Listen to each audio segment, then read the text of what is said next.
Pemirsa, satu korban kebakaran Glodok Plaza dimakamkan oleh pihak keluarga di TPU Pondok Benda, Tangerang Selatan, Banten.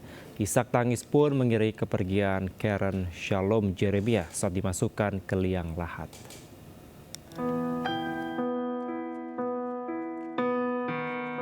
Isak tangis serta doa mengiringi kepergian Karen Shalom Jeremiah saat dimasukkan ke liang lahat di TPU Pondok Benda, Tangerang Selatan, Banten.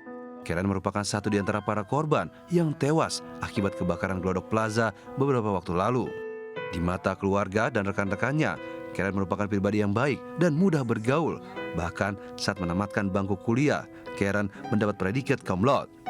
Tak hanya menjadi seorang influencer, Karen juga seorang founder akun Ambiski yang tujuannya membantu para pelajar menengah atas agar dapat masuk kuliah di perguruan negeri secara gratis.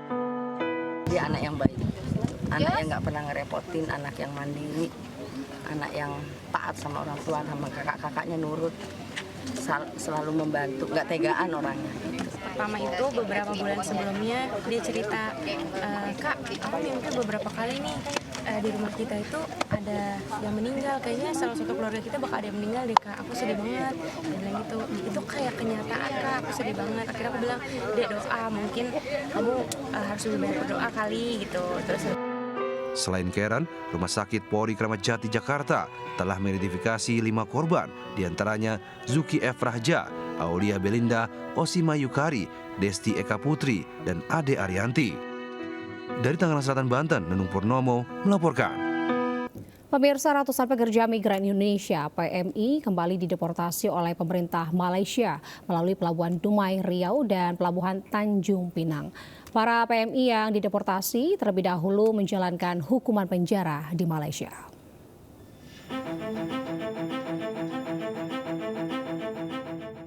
Deportasi besar-besaran terhadap pekerja migran Indonesia oleh Malaysia kembali dilakukan. Sebanyak 158 PMI dideportasi dari Pelabuhan Malaka, Malaysia menuju 2 pelabuhan internasional di tanah air, yaitu Pelabuhan Internasional Dumai, Riau, dan Pelabuhan Internasional Tanjung Pinang. Ratusan PMI non-prosedural ini langsung diperiksa serta dilakukan pengecekan kesehatan. Dari 158 PMI, 140 PMI dipulangkan ke Pelabuhan Tanjung Pinang dan sisanya 18 orang melalui Dumai, Riau. Para PMI ini dideportasi dari Malaysia karena masuk tanpa dokumen bekerja dan keahlian yang menjadi syarat utama oleh pemerintah dan tertangkap oleh penegak hukum di Malaysia saat bekerja. Jadi memang hari ini juga ada pelimpahan sebanyak 11 orang, pelimpahan daripada BP3MI Tanjung Pinang, BP3MI Kepri ya.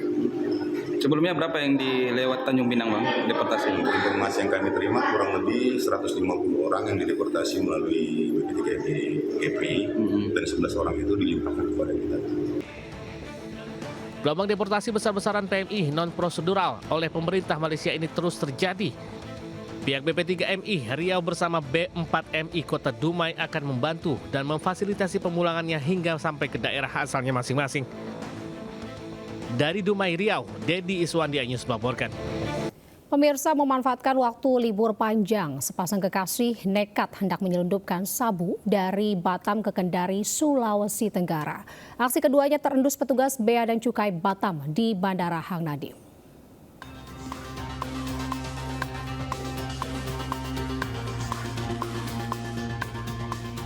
Pasangan kekasih DI dan AH, warga Pekanbaru Riau, tak bisa berkutik saat petugas Bea Cukai mengamankan 2 koper milik mereka saat melewati alat pemindai di Bandara Hang Nadiem, Batam.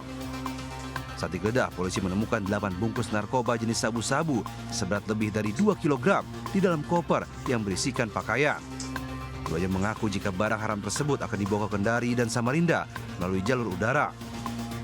Tak lupa, keduanya pun menyebutkan nama AI dan OI warga Selat Panjang Provinsi Riau sebagai pemilik narkoba tersebut. Tak menunggu lama, petugas mendatangi hotel yang diduga menjadi tempat AI bermalam selama di Batam. Petugas mengamankan sejumlah orang di 5 kamar hotel kawasan Jodoh, Batam.